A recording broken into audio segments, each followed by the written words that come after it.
الشيطان الرجيم رب اشرح لي صدري ويسر لي أمري واحلل عقدة من لساني يفقهوا قولي. وقال تعالى ولما رأى المؤمنون الأحزاب قالوا هذا ما وعدنا الله ورسوله وصدق الله ورسوله وما زادوهم إلا إيمانا وتسليما.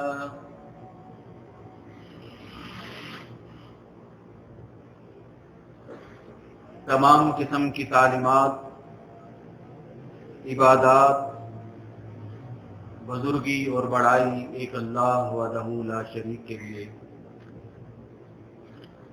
ان گنت لا تعداد درود و سلام ہوں امام الانبیاء رحمت للعالمین صلی اللہ علیہ وسلم کے لیے۔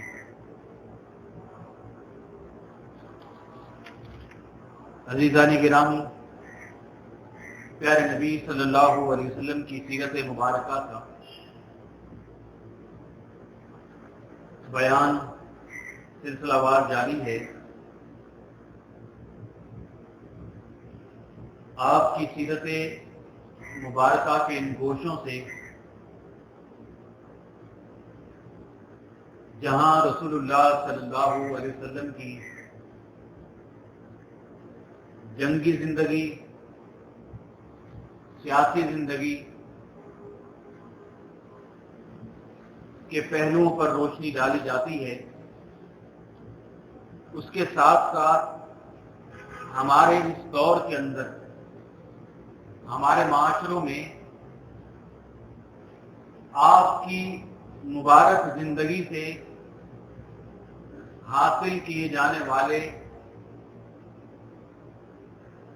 چند اہم ترین فوائد بھی ساتھ ساتھ بیان کیے جاتے ہیں۔ گزشتہ بیان میں 4 ہجری سفر کو پیش آنے والے بڑے بڑے واقعات بیان کیے گئے تھے۔ تھوڑا سا یاد ہوگا کہ نبی کریم صلی اللہ علیہ وسلم نے 10 حفاظ قرآن صحابہ اکرام کو تبلیغ کے لیے بھیجا تھا، جنہیں غداری سے شہید کر دیا گیا۔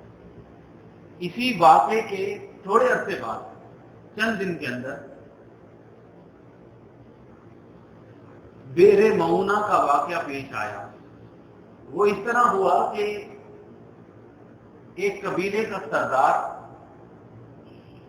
ابو برا آیا اور آ کر کہنے لگا کہ ہمارا قبیلہ شاید مسلمان ہو جائے، آپ ہمیں تبلیغ کے لیے اسلام سکھانے والے عالم اور قرآن پڑھانے والے صحابہ دیجیے۔ تو نبی کریم صلی اللہ علیہ وسلم کی زندگی، بلکہ آپ کی رسالت کا جو اصل مقصد تھا وہ یہی تھا کہ لوگ دین اسلام کو حاصل کر لیں، اپنی زندگیوں کو جہنم سے بچا لیں۔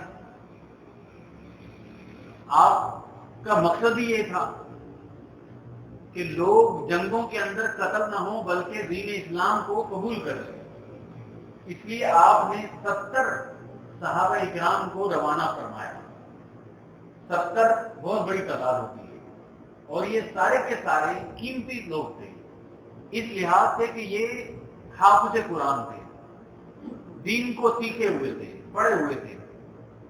آپ نے روانہ فرمایا تو ان سارے صحابہ کے ساتھ بھی اس قبیلے والوں نے غداری کی، اور بڑا ہی غمناک، اندوناک واقعہ پیش آیا۔ وہ اس طرح کے ان صحابہ کا جو سردار تھے، امیر بنایا گئے تھے، حرام بن میحان، وہ نبی کریم صلی اللہ علیہ وسلم کا خط لے کر قبیلے کے بڑے عامر بن طفیل کے پاس گیا تو اس بدبخت نے اشارہ کیا اور آپ کے بھیجے ہوئے اس صحابی کو پیچھے سے نیزہ مار کر شہید کر دیا۔ جب انہیں زخم لگا تو انہوں نے کہا کہ فزت برب الکعبہ، کہ اللہ کی قسم ہے، کعبے کے رب کی قسم ہے، میں کامیاب ہو گیا۔ اس کے بعد ان قبیلے والوں نے ارد گرد کے تمام قبیلوں کو ساتھ مل کر ان 70 صحابہ کو شہید کر دیا۔ مورخین بیان کرتے ہیں کہ دونوں واقعات کی خبر ایک ہی دن نبی کریم صلی اللہ علیہ وسلم کے پاس آئی تھی۔ وہ جو 10 صحابی شہید ہوئے تھے ان کی خبر، اور یہ 70 صحابہ جو شہید ہوئے ان کی خبر ایک ہی دن نبی کریم صلی اللہ علیہ وسلم کے پاس آئی۔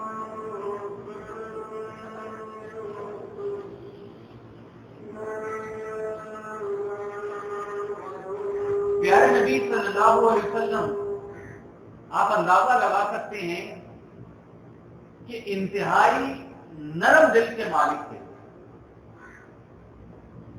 جب صحابہ آپ کے اوپر جان نچھاور کرتے تھے تو نبی کریم صلی اللہ علیہ وسلم بھی ان کے ساتھ ایسی ہی محبت فرماتے تھے۔ تو آپ کے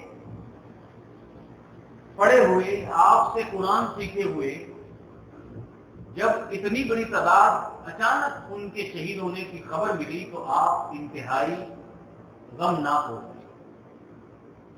اور مسلسل 1 مہینے تک فجر کی نماز کے اندر آپ نے ان قبیلوں کے لیے بد دعا فرمائی، مسلسل، کہ اللہ ان قبیلوں کے اوپر اپنا عذاب نازل فرما۔ اس سے پہلے نبی کریم صلی اللہ علیہ وسلم نے ایسی کلمات کبھی ادا نہیں کیے تھے۔ آپ کی ذات کے ساتھ کتنی بھی دشمنی کی جاتی لیکن آپ نے کبھی بھی ایسی الفاظ استعمال نہیں کیے تھے، لیکن جب آپ کے اتنے صحابہ کو غداری کر کے شہید کیا گیا تو رسول اللہ صلی اللہ علیہ وسلم نے مسلسل 1 مہینے تک ان کے لیے اللہ رب العزت سے دعائیں مانگی، حتیٰ کہ اللہ رب العزت نے آپ پر وحی نازل فرمائی اور ان شہداء کی طرف سے پیغام بھیجا کہ ہم اپنے رب سے راضی ہیں اور ہمارا رب بھی ہم سے راضی ہے۔ تو اس کے بعد نبی کریم صلی اللہ علیہ وسلم نے وہ فجر کے اندر دعائے قنوت کا سلسلہ بند فرمایا۔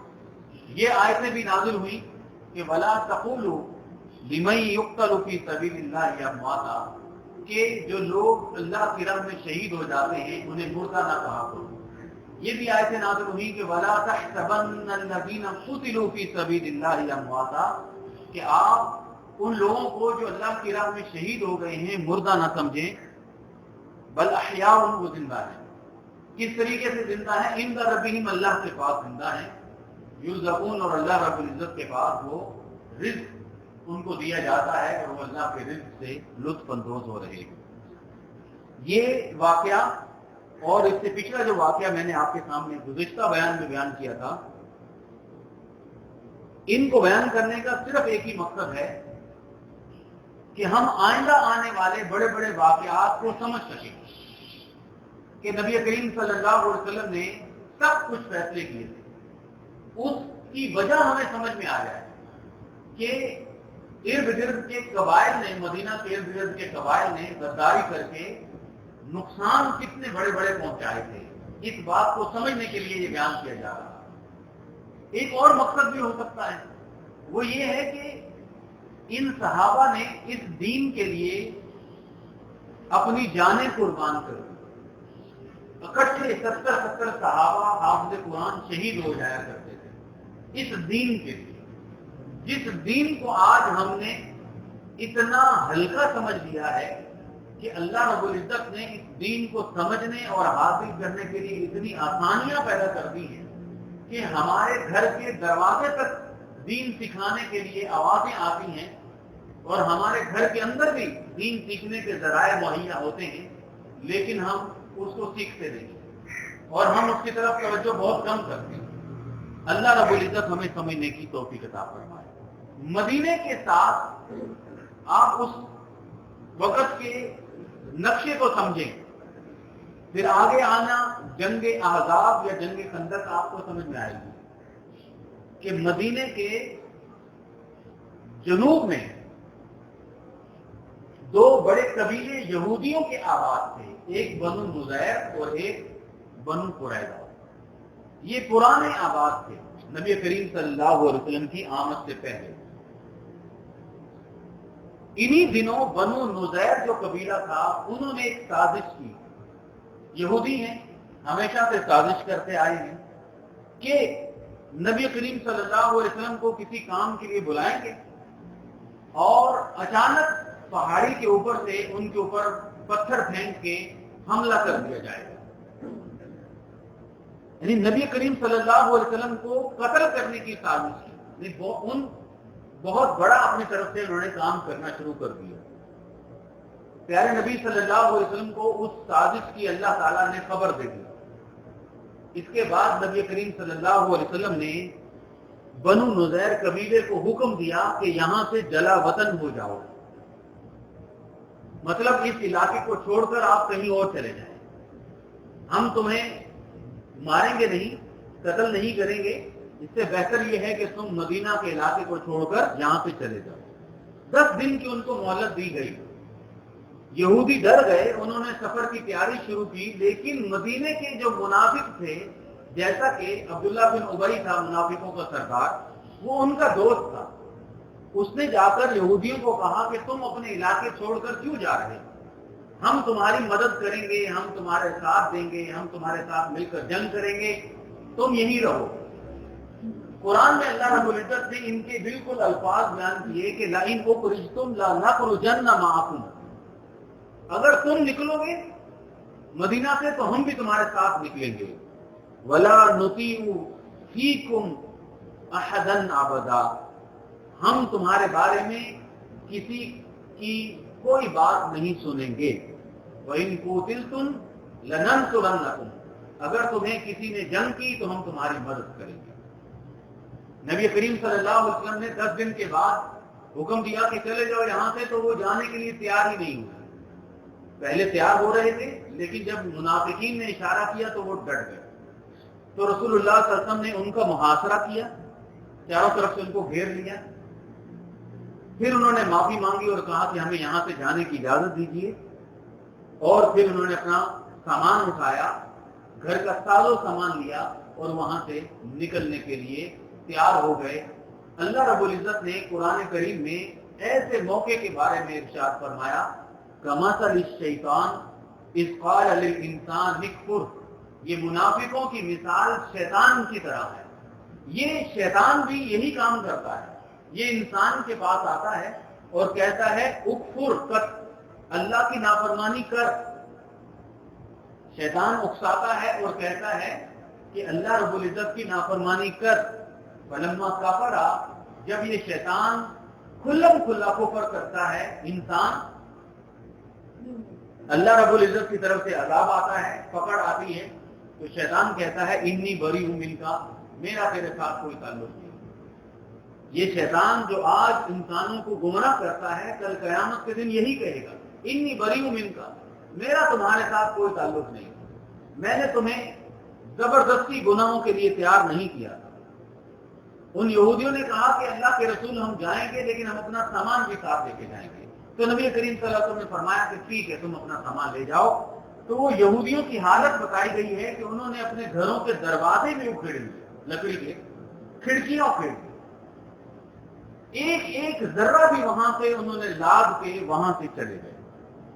یخربون بیوتہم، وہ اپنے گھروں کو خود ہی توڑ رہے تھے، بِأَيْدِيهِمْ وَأَيْدِي الْمُؤْمِنِينَ، اپنے ہاتھوں کے ساتھ۔ فَاعْتَبِرُوا يَا أُولِي الْأَبْصَارِ، اے عقل والو عقل پکڑو۔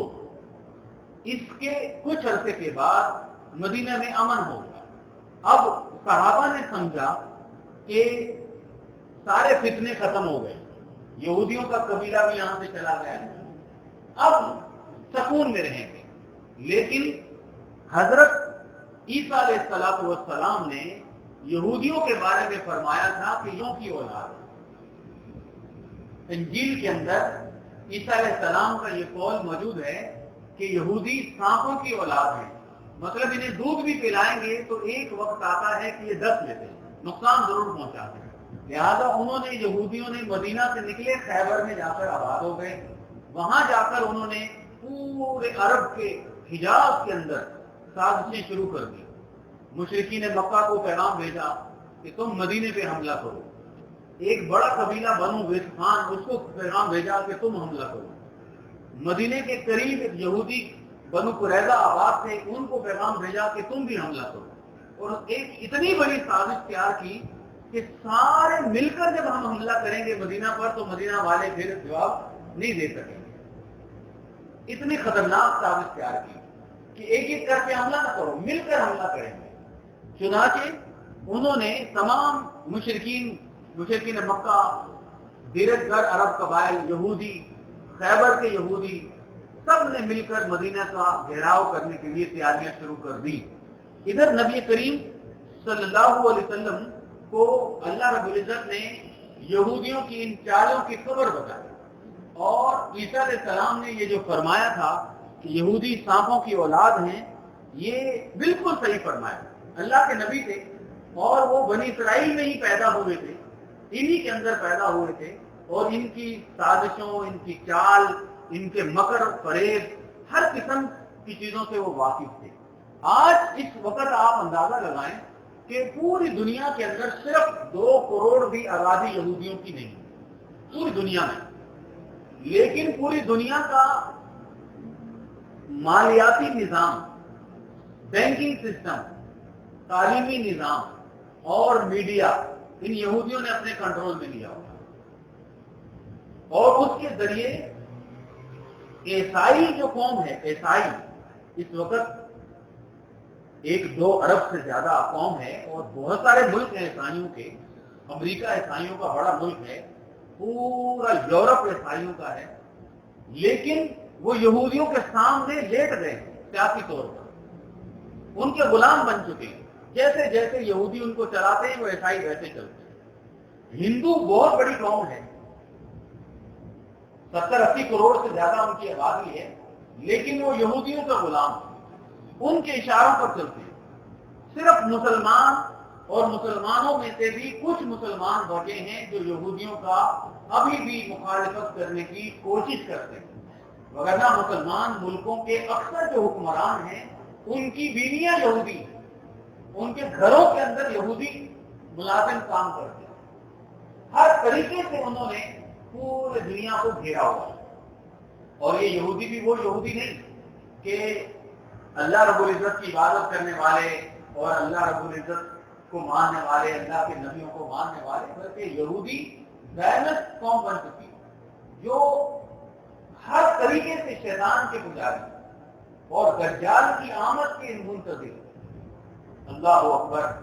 یہ مسلمان ملکوں کو جو IMF اور ورلڈ بینک قرض دیتا ہے, یہ کیوں قرض دیتا ہے, اور قرض دیتے وقت جو شرائط منواتا ہے آپ حیران رہ جائیں گے. قرض دیتے وقت شرائط لکھواتا ہے کہ آپ نے ہمارے یہ باتیں ماننی. مثال کے طور پر آپ کی سڑکوں کے اوپر بڑے بڑے جو بورڈ لگے ہوں گے ان میں عورتوں کی تصویریں لازمی ہونی چاہیے. یہ شرط اب تمہارا قرض اور اس کا کیا تعلق ڈالتے ہیں کہ نہیں جی, جب آپ نے ہم سے مدد لینی ہے تو پھر ہمارا ایجنڈا اور ہمارا تعلیمی نظام, ہمارا رہنے سہنے کا طریقہ تمہارے اندر ہونا چاہیے. آپ نے مخلوط تعلیم دینی ہے, نوجوان لڑکیوں اور لڑکوں کو اکٹھے پڑھانا ہے, لازمی ہے. آپ نے ہمارے مطابق تعلیم دینی ہے. آپ نے فلموں کا کاروبار اس طریقے سے چلانا ہے. آپ نے اپنے ٹی وی چینل کو بالکل کھلا چھوڑ دینا ہے کہ وہ جتنا چاہے بے حیائی کریں, آپ ان کو روک نہیں سکتے. آپ ان کو روکیں گے, یہاں سے ہم آپ کا قرض روکیں گے. یہ ہر طریقے سے ان کو بتایا جاتا ہے, اور ہمارے جو بڑے ہیں ظاہر قرض لینا ہے تو وہ مانتے ہیں کہ ٹھیک ہے جی آپ کا قرض آئے گا تو ہم آپ کے ہر حکم کو عمل کریں گے. پیارے نبی صلی اللہ علیہ وسلم نے, ابن ماجہ کی ایک بڑی مشہور حدیث ہے, آپ جو سمجھیں کہ ہمارے اس دور کا پاکستان جو ہے, پورا پاکستان, پوری دنیا کو چھوڑیں, پاکستان کے اوپر وہ پوری کی پوری حدیث آتی, اور ہماری سیاسی صورتحال, ہماری معاشی صورتحال, ہمارے ملک کی ایک ایک چیز اس حدیث کے مطابق پوری ہو چکی ہے. عبداللہ بن عمر رضی اللہ تعالیٰ عنہ بیان فرماتے ہیں کہ نبی کریم صلی اللہ علیہ وسلم نے فرمایا کہ اگر تم 5 کام کرنے لگو گے، اور آپ نے فرمایا کہ اللہ کی پناہ کہ تم ان کام کرنے لگ جاؤ، مطلب تمہیں یہ کام نہیں کرنے چاہیے، لیکن آپ نے فرمایا کہ اگر تم یہ 5 کام کرنے لگ جاؤ گے تو پھر تم تیار رہنا کہ تمہارے اوپر یہ 5 اللہ کے عذاب بھی آئیں گے۔ ایک نمبر، نبی کریم صلی اللہ علیہ وسلم نے فرمایا جس قوم کے اندر فحاشی اور عریانی عام ہو جاتی ہے، اس قوم میں ایسی بیماریاں پیدا ہوتی ہیں جو انہوں نے پہلے کبھی نہیں سنی تھی، ان کے آباء و اجداد نے ان کا نام بھی نہیں سنا۔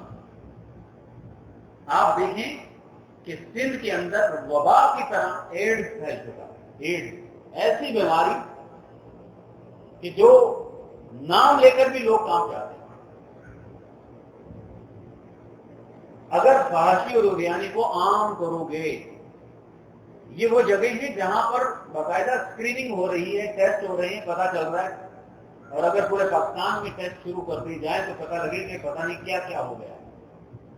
نبی کریم صلی اللہ علیہ وسلم نے فرمایا جس قوم میں ناپ تول میں کمی کرنے لگ جائیں، مطلب اشارہ آپ نے کر دیا کہ تم کاروبار کے معاملات کے اندر جب تم بددیانتی شروع کر دو گے، لین دین کے معاملات میں جتنی بھی بددیانتی ہیں سب کی طرف اشارہ کر دیا، جب بےایمانیاں شروع کر دو گے تو قحط سالی ہوگی اور حکمرانوں کے ظلم و ستم کا شکار ہو جاؤ گے، ہے کہ نہیں؟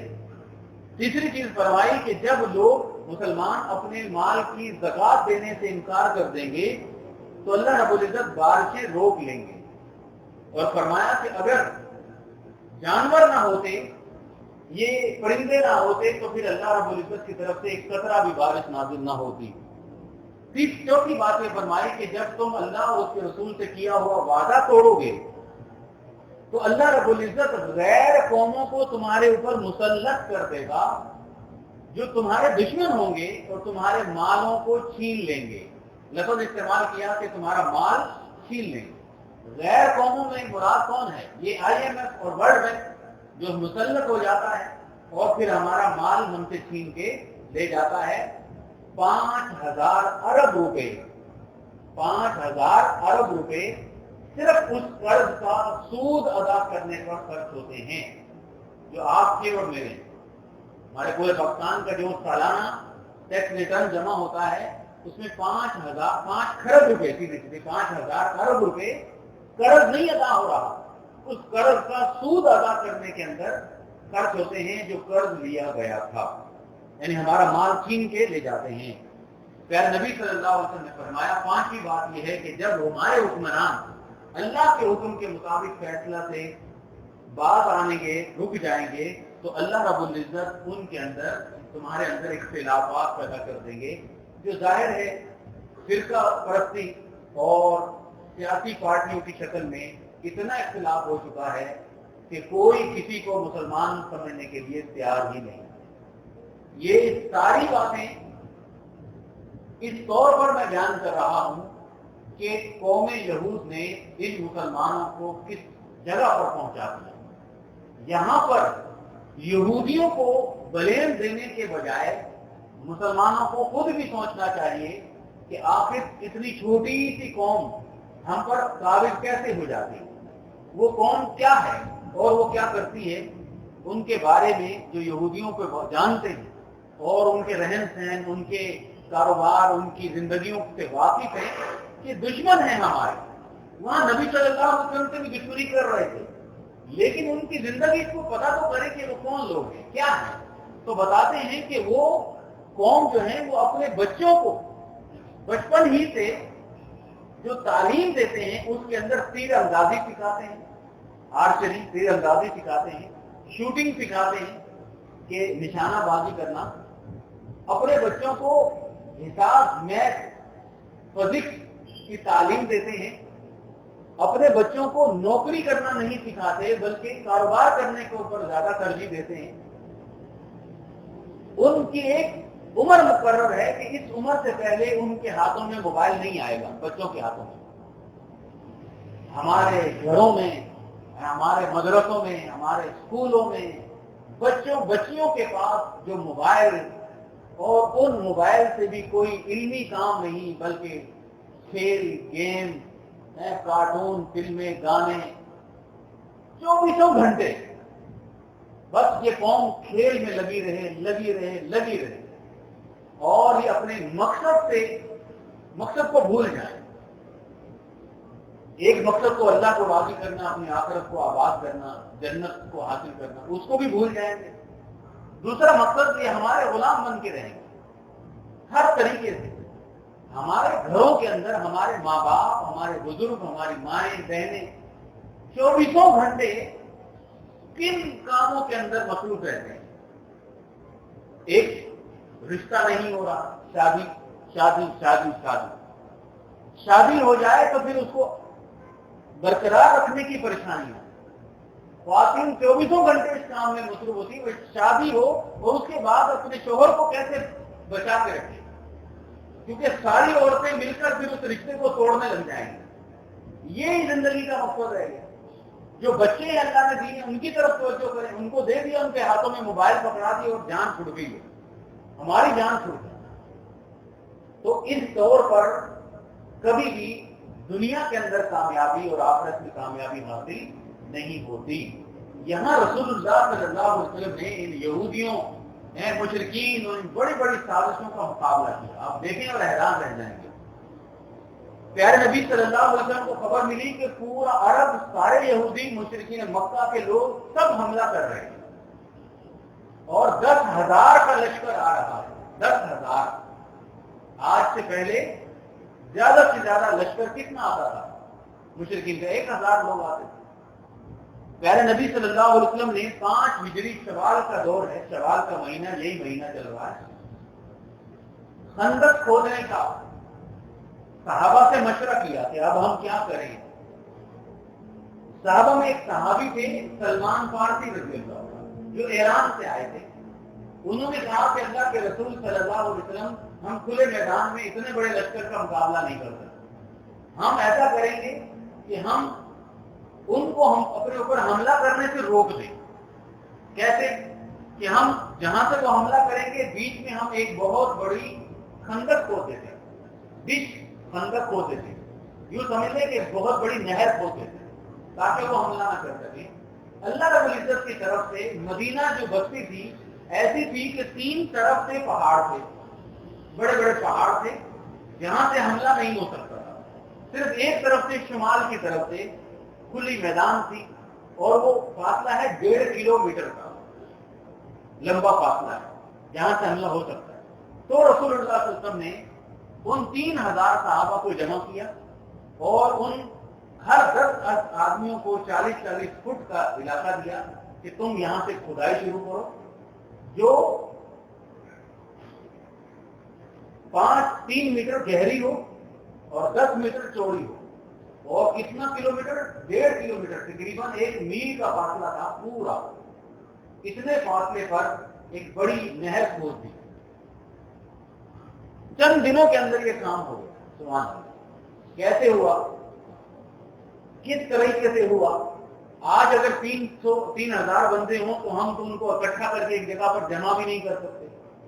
ہم ان کو یہ بھی تربیت نہیں دے سکتے کہ ایک جگہ پر اگر کھانا بھی کھلانا ہو تو ہلڑ بازی شروع ہو جاتی. اتنے 4 دنوں کے اندر انہوں نے اتنا بڑا کام کر لیا اور سخت بھوک کے عالم میں، غربت کے عالم میں، اوپر سے سخت سردی تھی. اللہ رب العزت نے مدد فرمائی، ان کو طاقت دی، ان کو ہمت دی. پیارے نبی صلی اللہ علیہ وسلم خود بھی اس گہری کھائی کو کھودنے میں شریک ہوتے تھے. آپ اپنے کندھوں پر مٹی رکھ کے دور پھینک کر آتے تھے، پیٹ پر آپ نے پتھر باندھے ہوئے تھے. صحابہ کہتے ہیں کہ ہم زمین کھود رہے تھے، بیچ میں بڑا پتھر آ گیا، چٹان آتی تھی، چٹان ہم سے ٹوٹتی نہیں تھی.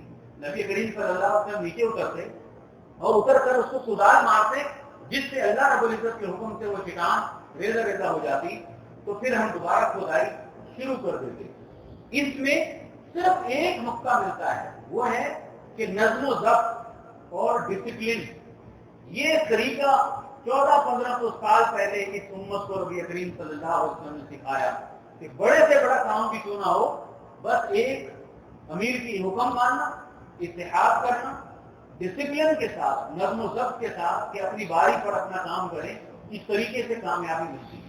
آپ کو پتا ہے کسی نے کہا کہ بلکہ برطانیہ سے کہ برطانیہ نے اتنی بڑی ترقی کیسے کی؟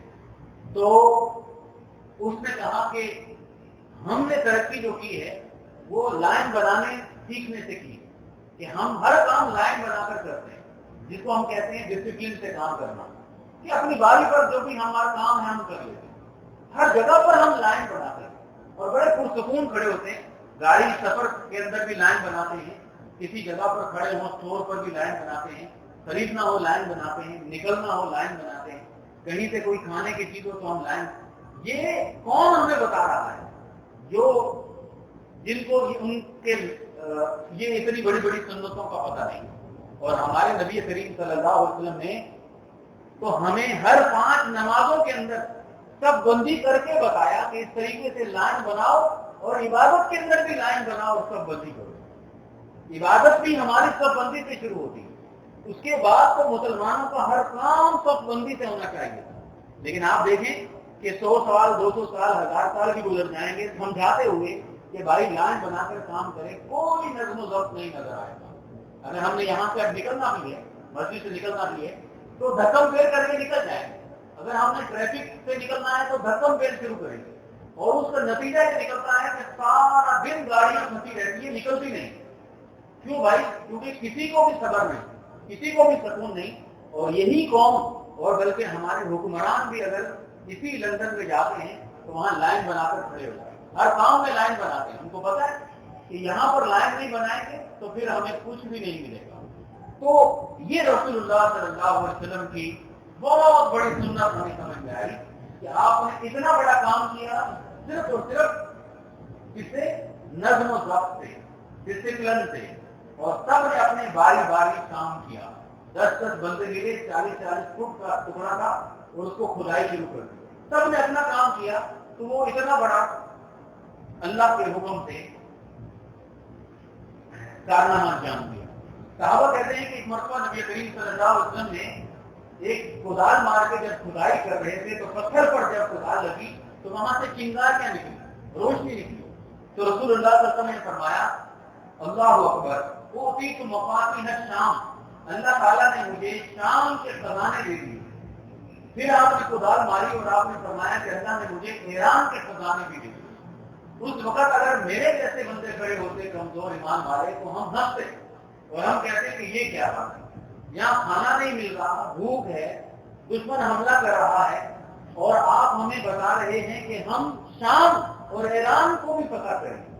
لیکن یہ آپ صلی اللہ علیہ وسلم کے اللہ کے اوپر مضبوط ترین ایمان کی نشانی ہے کہ آپ کا اللہ پر اتنا ایمان تھا کہ اللہ نے بتایا کہ یہ دن مشکل ختم ہوں گے اور آگے جائیں گے تو آپ کی یہ امت بڑے بڑے حکموں ملکوں کے اوپر، شام پر، ایران پر حکومت کرے گی اور ان کے خزانے حاصل کرے گی۔ اور آپ یہ بات صحابہ کو بتا رہے ہیں اور صحابہ اس کے اوپر ایمان لے کے آ رہے ہیں۔ کوئی نہیں مذاق اڑا رہا، کوئی نہیں ہنس رہا کہ یہ کیسے ہو سکتا ہے کہ آج ہم یہاں بھوکے ہیں اور کل کو ہمیں بڑی بڑی حکومتیں ملیں گی، بلکہ وہ آپ کی ہر بات کو تسلیم کر رہے ہیں۔ اللہ اکبر۔ اتنے کے بعد جیسے ہی وہ کھدائی مکمل ہوئی تو فوراً مشرکین کا لشکر وہاں پر کھڑا ہو گیا۔ یہ اس خندق کے پاس بڑا لشکر آیا، تقریباً 4000 مشرکین مکہ ابو سفیان کی قیادت میں آئے۔ بنو غطفان کے لوگ 6000 کی تعداد میں آئے اور انہوں نے آ کر وہاں پر اپنے خیمے لگائے اور حملے کی تیاری شروع کر دی۔ جب وہ قریب آئے تو حیران رہ گئے۔ ابو سفیان کہنے لگے یہ کیا، یہ تو ہم پار ہی نہیں کر سکتے، یہ تو ایسی چال ہے کہ جس کو عرب کے لوگ نہیں کر سکتے، یعنی عرب میں اس طرح کا آج تک کام نہیں ہوا۔ واقعی نبی کریم صلی اللہ علیہ وسلم نے اس ایرانی صحابی کا مشورہ مانا اور ان کے ذریعے یہ کام کیا۔ اس بات کو، اس خوف کے وقت کہ جب 10,000 کا لشکر حملہ کرنے آیا، اللہ رب العزت نے قرآن میں یوں بیان کیا کہ اذ جاءوکم من فوقکم ومن اسفل منکم، کہ جب مشرکین کا لشکر چاروں طرف سے تمہیں گھیرنے لگا، وَإِذْ زَاغَتِ الْأَبْصَارُ، جب آنکھیں پھٹی کی پھٹی رہ گئی، وَبَلَغَتِ الْقُلُوبُ الْحَنَاجِرَ، خوف کے وقت دل حلق کو پہنچ گیا، وَتَظُنُّونَ بِاللَّهِ الظُّنُونَ، اور اس خوف کے وقت تم اللہ کے بارے میں عجیب عجیب گمان کرنے لگے۔ ہوتا ہے ایسے کہ بھوک اور خوف کے اندر ایسے وقت بندہ اللہ کے بارے میں بدگمان ہو جاتا ہے، اس وقت تم اللہ کے بارے میں عجیب عجیب گمان کرنے لگے۔ ہنالک ابتلی المؤمنون، اللہ نے مومنوں کو آزمایا، وزلزلوا زلزالا شدیدا، اور مومنوں کو بڑی سخت ترین آزمائش میں ڈال دیا، لیکن اہل ایمان نے ثابت قدمی دکھائی اور کہا وَلَمَّا رَأَى الْمُؤْمِنُونَ الْأَحْزَابَ، جب مومنوں نے، اہل ایمان نے 10,000 کا لشکر دیکھا، کہا هَذَا مَا وَعَدَنَا اللَّهُ وَرَسُولُهُ وَصَدَقَ اللَّهُ وَرَسُولُهُ، یہ وہی بات ہے جو اللہ نے اور اس کے رسول نے ہم سے وعدہ کیا تھا اور اللہ نے سچ فرمایا۔ وَمَا زَادَهُمْ إِلَّا إِيمَانًا وَتَسْلِيمًا، اس واقعے کو دیکھ کر ان کا ایمان کمزور نہیں پڑا بلکہ ان کا ایمان مزید طاقتور ہو گیا۔ منافق جو لوگ تھے انہوں نے اپنی منافقت کھل کر ظاہر کر دی، وہ کہنے لگے ما وعدنا اللہ ورسولہ الا غرورا، کہ اللہ نے جو ہم سے وعدے کیے تھے وہ سب کے سب دھوکہ فریب تھا۔ آج یہ دشمن سر پہ ہے، ہم پر حملہ کرے گا، پورے مدینے کو کچا کھا جائیں گے اور ہم سب تباہ برباد ہو جائیں گے۔ ایسے وقت اہل ایمان کا ایمان مضبوط ہو گیا اور اہل منافقت کی منافقت کھل کر سامنے آ۔ اس وقت اچانک یہودی جو تھے پیچھے جنوب کے اندر رہنے والے بنو قریظہ، انہوں نے غداری کی۔ ایسے خوف کے وقت اللہ رب العزت نے اپنی کیسی کیسی مدد اور نصرت فرمائی، پھر اس کے بعد بڑے بڑے واقعات پیش آئے جس سے نبی کریم صلی اللہ علیہ وسلم کی سیاسی حکمت عملی اور دیگر حکمت عملیاں بھی سامنے آتی ہیں، وہ انشاءاللہ آئندہ بیان کی جائیں گی۔